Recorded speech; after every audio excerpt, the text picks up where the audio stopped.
All right, I've got 7 o'clock. Um,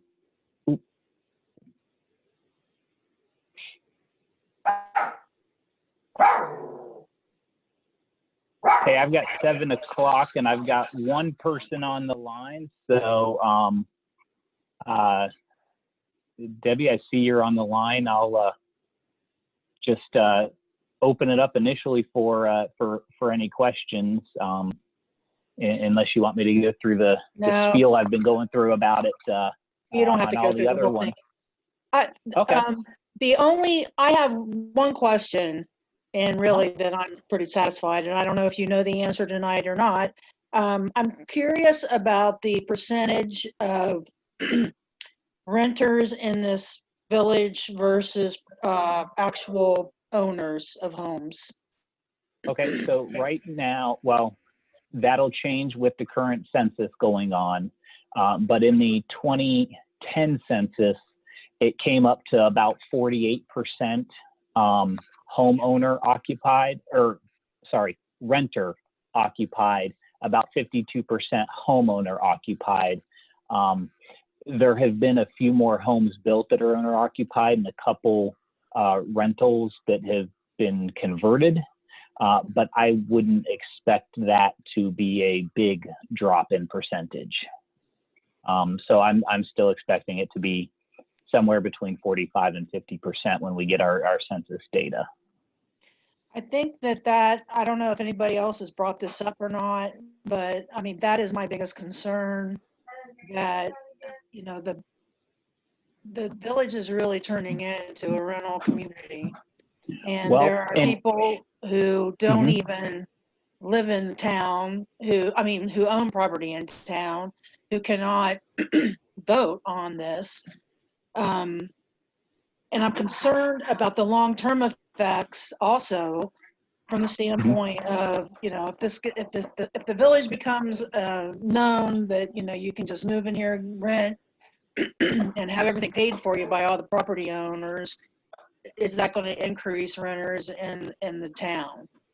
Right. I don't know if that's been discussed or studied or. So having renter, it's one of those. So the renters here get to vote. So they do get to vote for the levy. The owners of those rentals, if they live out of the village, don't. So it could be a good thing or a bad thing.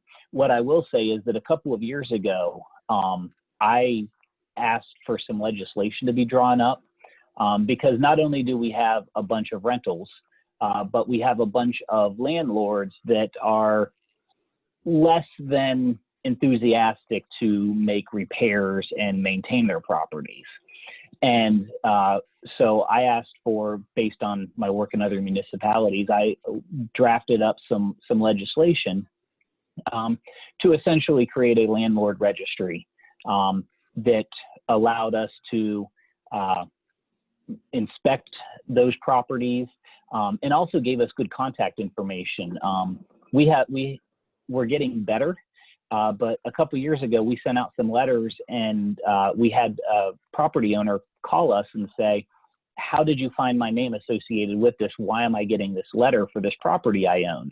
Well, if they're just saying and just now contacting us, I guarantee you that that homeowner, I don't want to say homeowner, that landlord, that rental homeowner, they weren't paying property tax, or they weren't paying income tax on their rental income.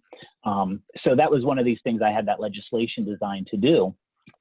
And part of it was also to encourage that turnover from rental to home ownership, because I know there would be some landlords that will say, "I don't want to comply with this." So they'd put their home up for sale, and hopefully someone would buy it and move into it.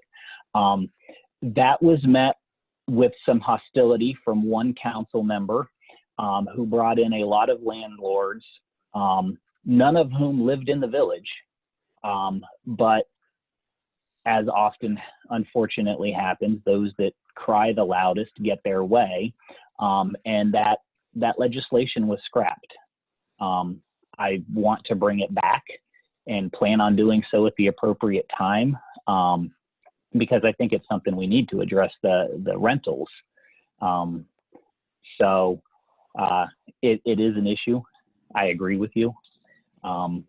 It's just, and I agree that there's a lot of people outside of the village that are at times taking advantage.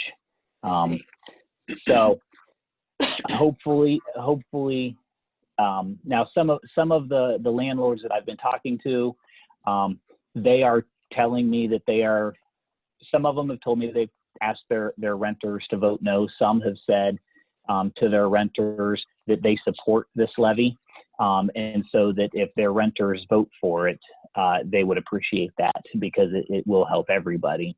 So some of the outside the village landlords are getting the information and trying to get people to vote for it because they know it affects the property. But yeah, it's a double-edged sword with the number of rentals we have because the renters may or may not vote for it, and then the landlords may try to influence the vote one way or the other. So, right. The other question I had, there was a second one, and that was, will this be a special assessment on taxes? So it'll go on the levy just like the fire district or the schools, the parks. It'll just show up as another line item on the tax duplicate. Okay, so it's not a special assessment then? Right, it's not a special assessment. It's just assessed on the property taxes. Okay. So if somebody homesteaded, well, I don't think it really would matter either way, but if somebody homesteaded their taxes, the 400 or whatever, let's just say they owed almost $500, that would be reduced as well. Because it would go on it'd go on the basis of what your valuation was. I think they lower your valuation, not actually the taxes itself, but the valuation, and then that in effect lowers the taxes. So yes, I worry about senior that is citizens correct, in this town because being on a fixed income and considering the fact that I'm ready to be one or M1, and also, not that you have anything to do with this, but the school tax is on both unearned and earned income. So senior citizens are getting just really killed in this town. Yeah. Yes. And that's one of the hard things about doing a property tax like this. But it's also the only way we can get that debt securitized so that we have access to that money immediately. Okay. So that we can start immediately. If it were to be, for instance, an income tax that was just specifically assigned for water infrastructure replacement, we wouldn't be able to spend those monies until we collected them every year. But because it's a property tax secured by the properties in the village, we issue the bonds, that money becomes available to us almost immediately. Okay, I see. Okay. All right. Well, those were the questions I had. Sorry. Okay. Oh, that's fine. You might have saw my daughter pop her head in the video there for a second in the background. So all right. That's fine.